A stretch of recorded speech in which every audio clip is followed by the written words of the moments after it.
ونعوذ بالله من شرور أنفسنا ومن سيئات أعمالنا من يهده الله فلا مضل له ومن يضلله فلا هادي له ونشهد أن لا إله إلا الله وحده لا شريك له ونشهد أن سيدنا ونبينا ومولانا محمدا عبده ورسوله صلى الله عليه وعلى آله وأصحابه وبارك وسلم تسليما كثيرا أما بعد فأعوذ بالله من الشيطان الرجيم بسم الله الرحمن الرحيم والشمس تجري لمستقر لها ذلك تقدير العزيز العليم والقمر قدرناه منازل حتى عاد كالعرجون القديم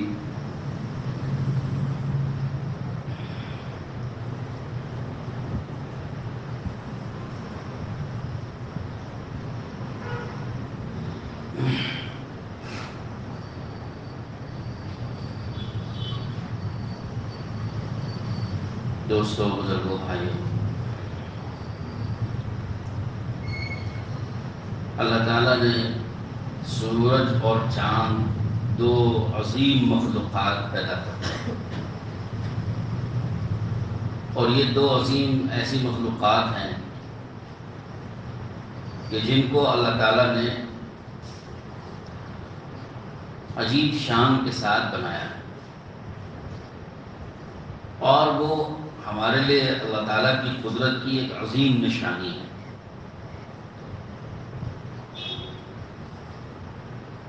اللہ تعالیٰ کو تو کوئی دیکھ نہیں سکتا دنیا میں اپنی آنکھوں سے، لیکن اللہ کو اس کی علامتوں سے پہچان سکتا ہے۔ اللہ تعالیٰ کے معبود ہونے کو اور اللہ تعالیٰ کے ایک ہونے کو اور اللہ کے ساتھ کسی کے شریک نہ ہونے کو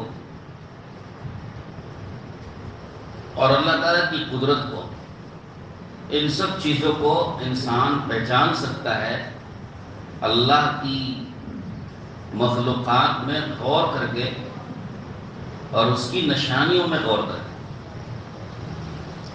تو اللہ نے چاند اور سورج کو دو عظیم نشانیاں بنائیں، اللہ کی قدرت کی اور اللہ کی پہچان کی دو عظیم نشانیاں۔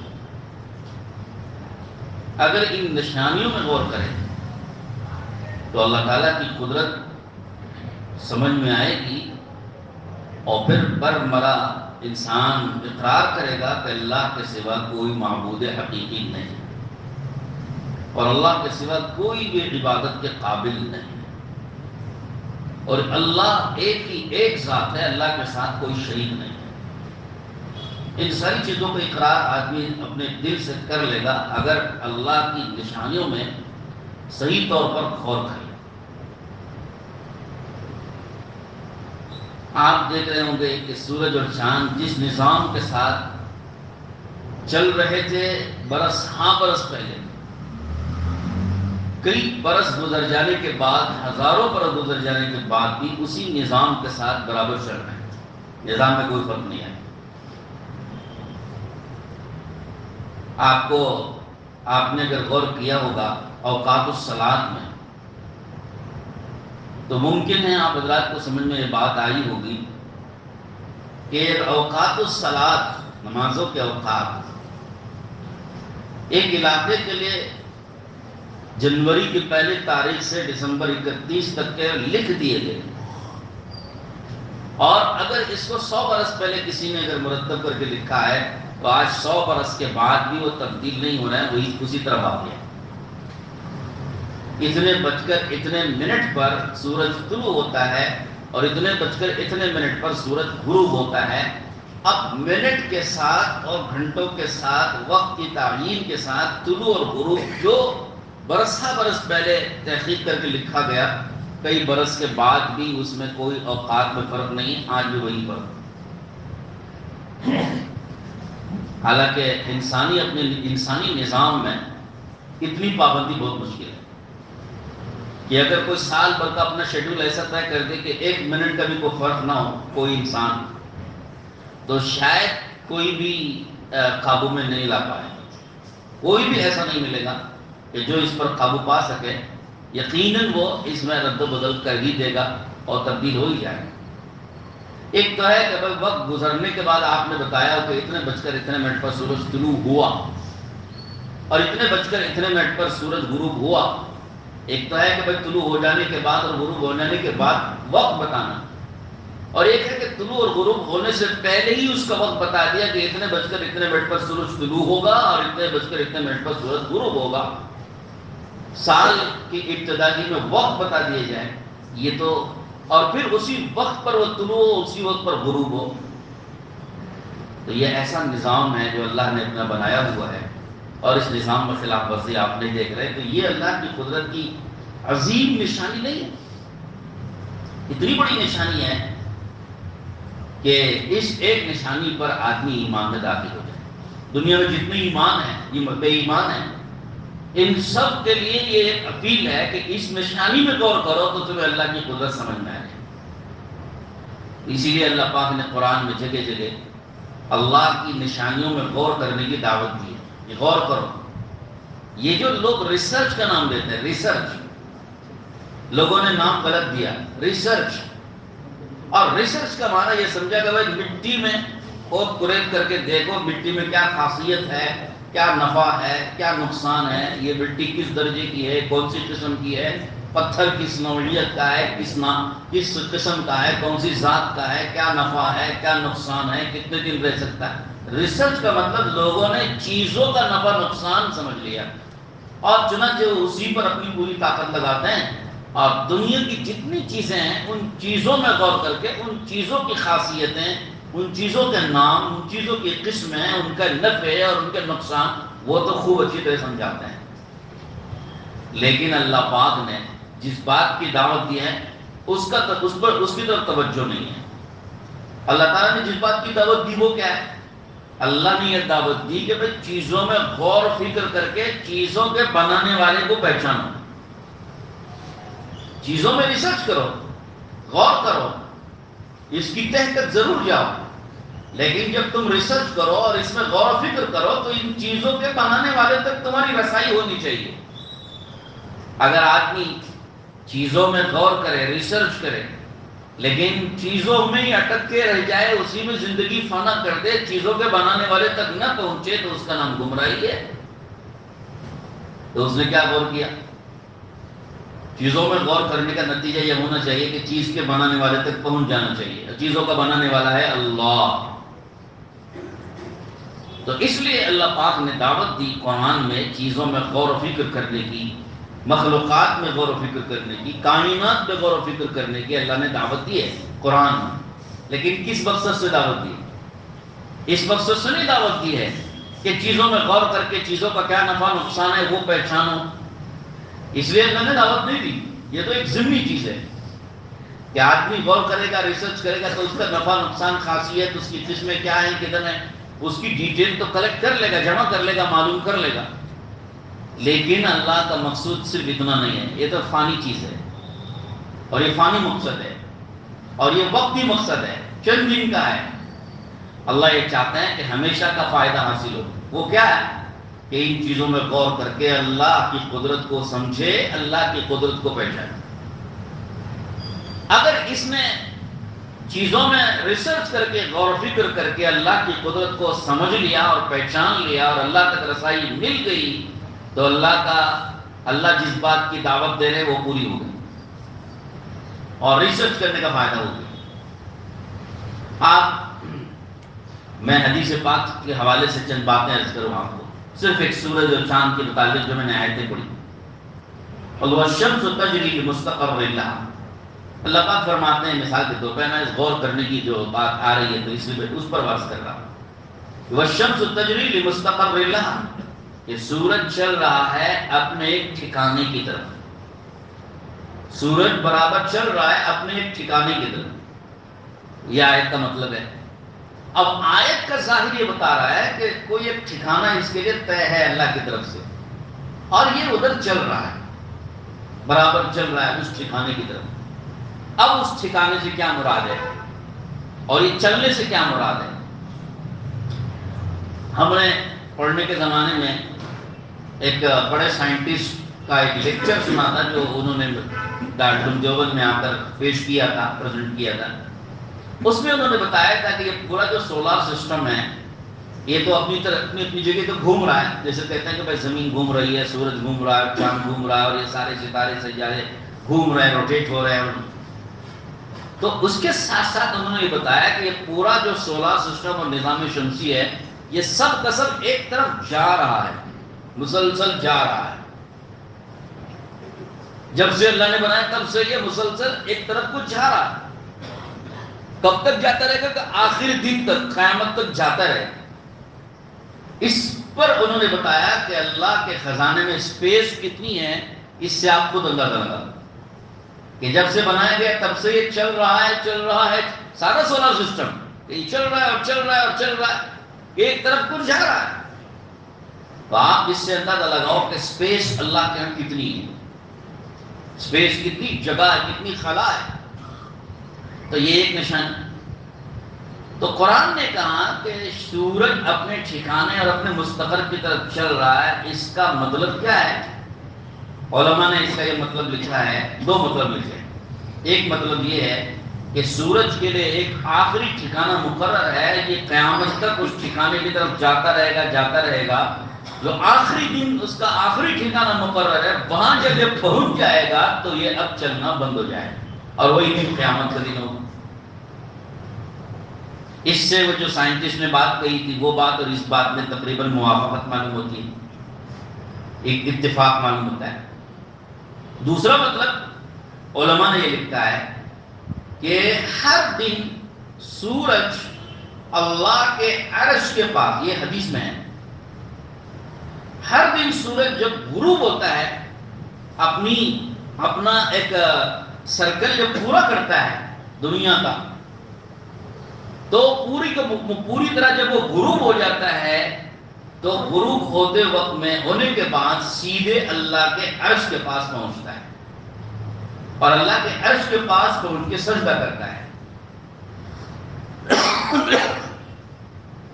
اور اللہ رب العزت سے معذرت چاہتا ہے طلوع ہونے سے، ہاتھ جوڑتا ہے، ہمارے جس کو کہتے ہیں اصطلاح میں ہاتھ جوڑتا ہے، معذرت چاہتا ہے اللہ تعالیٰ سے طلوع ہونے سے، یعنی درخواست کرتا ہے کہ اب مجھے اب طلوع ہونے نہ دیا جائے۔ کیوں؟ میں نے حدیث دیکھی، اس میں یہ عرض ہے کہ سورج اللہ پاک سے عرض کرتا ہے کہ یا اللہ، میں تو آپ کی حکم کی غلامی میں آپ کا نوکر اور آپ کی مخلوق بن کر آپ کے حکم کی پیروی میں طلوع ہوتا ہوں لوگوں پر، لیکن مجھے افسوس ہوتا ہے کہ لوگ آپ کو چھوڑ کر میری پوجا کرتے ہیں، اس لیے میں معذرت چاہتا ہوں طلوع ہونے سے۔ تو اللہ رب العزت عرض کرتے ہیں، فرماتے ہیں، ارشاد فرماتے ہیں اس سورج سے کہ اس میں تیرا کوئی گناہ نہیں ہے، تو اپنا کام کر اور جا طلوع ہو جا۔ ہر دن یہی مشورہ ہے سورج کا۔ اب آپ اندازہ کرو کہ سورج میں کتنا شعور ہے، اور کتنا اس کے اندر حس ہے، اور کتنا اس کے اندر سینس ہے، کہ جو یہ سمجھ رہا ہے کہ مخلوق اللہ کو چھوڑ کر میری پوجا اور میری عبادت و پرستش کر رہی ہے، جو کہ ناجائز ہے۔ اتنا شعور، اتنی سینس تو سورج کو خود ہے، اور اسی وجہ سے سورج ہر دن اللہ رب العزت سے اجازت طلب کرتا ہے طلوع ہونے کی۔ اگر اجازت ملتی تو طلوع ہوتا ہے، اور وہ خود درخواست کرتا ہے کہ مجھے طلوع ہونے کی اجازت نہ دیجیے، کیونکہ وہ میں طلوع ہوتا ہوں اور یہ میری پوجا کرتے ہیں آپ کو چھوڑ کر، تو شرک میں مبتلا ہے میری وجہ سے، تو میں کیوں کسی کے شرک کا ذریعہ بنوں؟ تو اللہ رب العزت کہتے ہیں کہ تو اپنا کام کر، تو اپنا مشغلہ، اپنی تیری ذمہ داری پوری کر، اور یہ پوجا اگر تیری کرتے ہیں تو تیرے اوپر کوئی ذمہ داری نہیں، اور تیرا کوئی گناہ نہیں، اور تیری اس بارے میں کوئی پوچھ و پکڑ نہیں ہوگی۔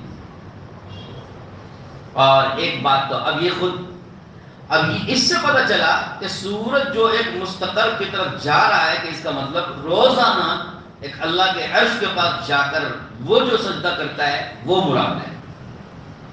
اور ایک تیسرا قول علماء نے فرمایا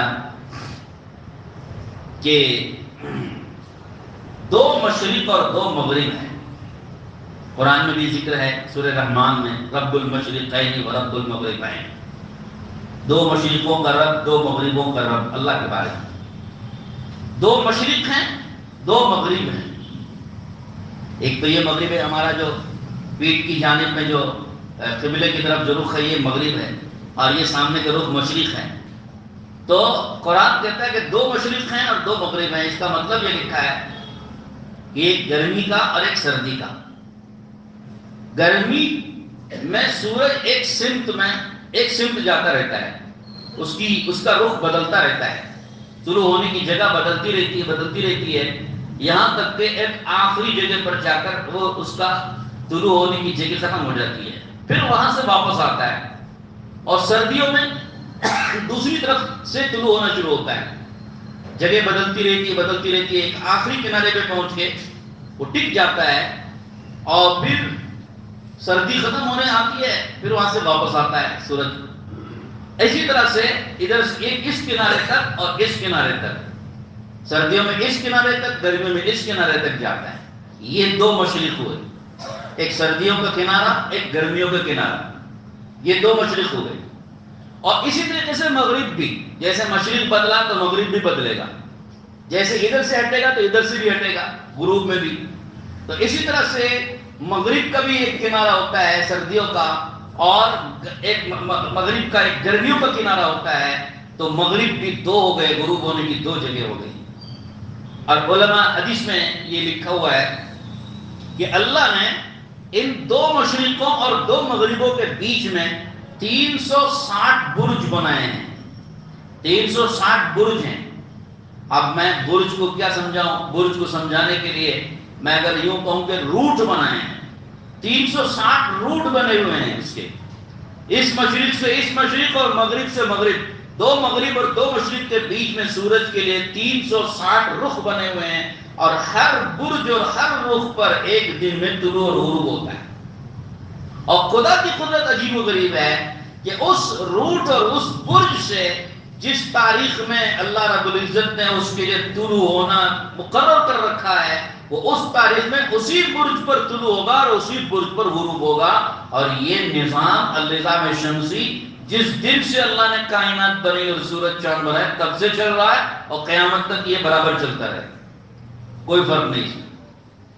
ایک ایسا نہیں ہو سکتا کہ 300 نمبر کے برج میں آج کے دن اگر طلوع ہونا طے تھا تو وہ جمپ ہو کر کے 280 پر 9 میں چلا گیا، یا 290 پر 9 میں چلا گیا، جمپ ہو کر سلپ ہو کر، ایسا نہیں ہوگا۔ وہ اسی برج میں رہے گا طلوع ہوتے وقت میں، اور غروب ہوتے وقت میں بھی اسی برج اور اسی روٹ پہ رہے گا۔ اسی وجہ سے آپ نے دیکھا ہوگا کہ جو آپ حضرات تو ماشاءاللہ اسکولوں میں کالجوں میں پڑھے ہوئے ہیں، ایک لیٹیٹیوڈ اور لانگیٹیوڈ وغیرہ بنا ہوا ہوتا ہے، اور اس میں یہ سارے برج سمجھائے جاتے ہیں کہ سورج کدھر سے کدھر تک آتا ہے گرمی میں، اور سردی میں کدھر سے کدھر تک جاتا ہے۔ یہ سارے روٹ بنے ہوئے لکھے ہوئے آپ کو سولر سسٹم میں الحمدللہ سائنسدانوں نے اس کی تحقیق کر کے اس کو لکھا ہے، اور یہ تذکرہ حدیث میں اللہ کے رسول نے 1400 سال پہلے کر دیا ہے۔ اب آپ سائنس کو تو تسلیم کرتے ہو، سائنٹسٹوں کی، سائنسدانوں کی سائنس کو تو آپ مانتے ہو اور اس پر تو ایمان لاتے ہو، لیکن اللہ کے نبی صلی اللہ علیہ وسلم نے جو کوئی سائنس جنہوں نے نہیں پڑھی ہے اور انہوں نے یہ سائنس حدیث میں بیان کی ہے، تو آپ صلی اللہ علیہ وسلم کی سائنس کو تسلیم کیوں نہیں کرتے؟ حضور اکرم صلی اللہ علیہ وسلم کی اور قرآن کی اور حدیث کی سائنس کو اسے کیوں نہیں تسلیم کرتے؟ یہ عجیب بات ہے، لوگوں کی بڑی عجیب عقل ہے الٹی، کہ سائنسدان اگر یہی بات کہتے ہیں تو بڑے تعجب سے سنتے ہیں، اور یہی بات قرآن و حدیث میں آئی ہوئی ہے تو اس پر کوئی تعجب اور اس پر ایمان لانا اور اللہ رب العزت کی قدرت کو تسلیم کر کے، اللہ کے رسول صلی اللہ علیہ وسلم کے علم کو تسلیم کر کے دونوں پر ایمان لانے کے لیے آگے بڑھنا، یہ نہیں ہوتا ہے۔ حدیث میں ہے کہ سورج اور چاند کا ایک چہرہ ہے اور ایک اس کی پشت ہے، پیٹھ ہے، ایک سامنے کا چہرہ ہے، ایک اس کی پیٹھ اور پشت ہے۔ تو سورج کا اور چاند کا چہرہ آسمان کی طرف ہے اور پیٹھ اس کی زمین کی طرف ہے، اور یہ اپنے چہرے کی روشنی سے آسمان کو بھی اسی طرح روشن کرنا ہے جس طرح زمین کو اپنی پشت سے روشن کرنا ہے۔ اللہ نے چاند کو بنایا عرش کے نور سے اور سورج کو بنایا آگ سے، کو حدیث میں ہے۔ تو غرض یہ جس دن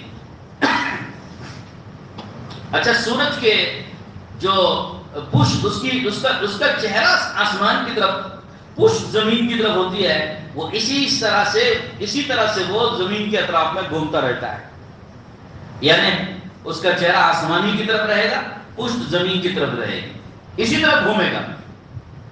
لہذا اس کے ایک کنارہ مشرق کا ہے سورج کے، اب جیسے یہ چہرہ اس کا ہے آسمان کی طرف، تو یہ کنارہ اس کا سمجھو مشرق کا ہے، اور یہ کنارہ اس کا مغرب کا ہے، تو یہ اسی طرح سے چلتا رہے، اسی طرح مشرق والا ایسے چلے گا۔ جب وہ ادھر سورج آتا ہے مشرق کی طرف کو تو اسی طرح سے چلتا رہتا ہے۔ حدیث میں ہے کہ جب اس کو قیامت کا دن طاری کرنا ہوتا ہے تو سورج کو مغرب سے طلوع کر دیا جائے گا، اور اس کا طریقہ یہ ہوتا ہے کہ اس کا جو مشرق ہے اس کو مغرب کی طرف کر دیں گے، اور اس کے مغرب کو مشرق کی طرف یوں پھیر دیں گے، سورج کو یوں پھیر دیں گے، اس کا قطب شمالی کو چینج کر دیا جائے گا، اب وہ الٹا چلنا شروع ہو جائے گا، اور وہی دن قیامت کا دن ہوتا ہے، وہی دن قیامت کا دن ہوتا ہے۔ اس طرح عجیب و غریب نظام اللہ رب العزت نے سورج اور چاند کے بنائے ہیں، اور یہ اس لیے بنائے ہیں تاکہ ہم ان میں غور کر کے اللہ کی قدرت کو تسلیم کریں اور اللہ کی قدرت کو قبول کر کے اس پر ایمان لائیں۔ اس کے لیے اللہ پاک نے یہ نظام دنیا میں چلایا اور ہمیں بیان کیا ہے، لیکن افسوس کی بات ہوتی ہے کہ مسلمان ان نظاموں میں غور نہیں کرتے۔ خود قرآن مجید میں ایسی چیزیں موجود، حدیث پاک میں ایسی چیزیں موجود ہیں، اور ہم اس کو پڑھنے کی توفیق ہمیں نہیں ہوتی، جس کی وجہ سے ہمارے علوم، ہمارا علم جو ہمیں دیا گیا وہ علم، اس سے فائدہ غیر تو خوب اٹھا رہے ہیں، مسلمان خود اس سے فائدہ نہیں اٹھا رہا ہے۔ ان کے ریسرچ، ان کے ایسے اسکالرس تیار ہیں یہودیوں کے اور نصرانیوں کے، وہ اسکالرس قرآن و حدیث کی ان باتوں میں غور کر کے خود ہی سائنس ایجاد کرتے ہیں۔ ان کو اپنی سائنس کہاں سے ملے گی؟ وہ تو قرآن حدیث سے ملے گی۔ ان کے اسکالرس ہیں جو عربی پڑھتے ہیں، اور عربی پڑھ کے قرآن حدیث میں غور کر کے اسی میں ریسرچ کر کے وہ سائنس کو ایجاد کرتے ہیں۔ افسوس ہے کہ جس جو قرآن حدیث مسلمان پہ اترا، وہ مسلمان اس کا علم حاصل کر کے اللہ کی قدرت کو دنیا میں پہچان کرانے کے کام میں نہیں لگتا۔ وہ فائدہ وہ اٹھا رہے ہیں اور ہم فائدہ نہیں اٹھا رہے۔ اللہ تعالیٰ سے دعا کیجیے کہ اللہ ہمیں بھی فائدہ اٹھانے کی توفیق نصیب فرمائے۔ اسی کے لیے مدارس کھولے جاتے ہیں، مدارس کا کھولنا اور مدارس میں علم دین کا پڑھنا پڑھانا انہی چیزوں کو عام کرنے کے لیے ہوتا ہے۔ اللہ تعالیٰ ہمیں ساری امت مسلمہ کو مدارس کی طرف رجوع اور مدارس کی طرف توجہ نصیب فرمائے۔ وآخر دعوانا الحمدللہ رب العالمین۔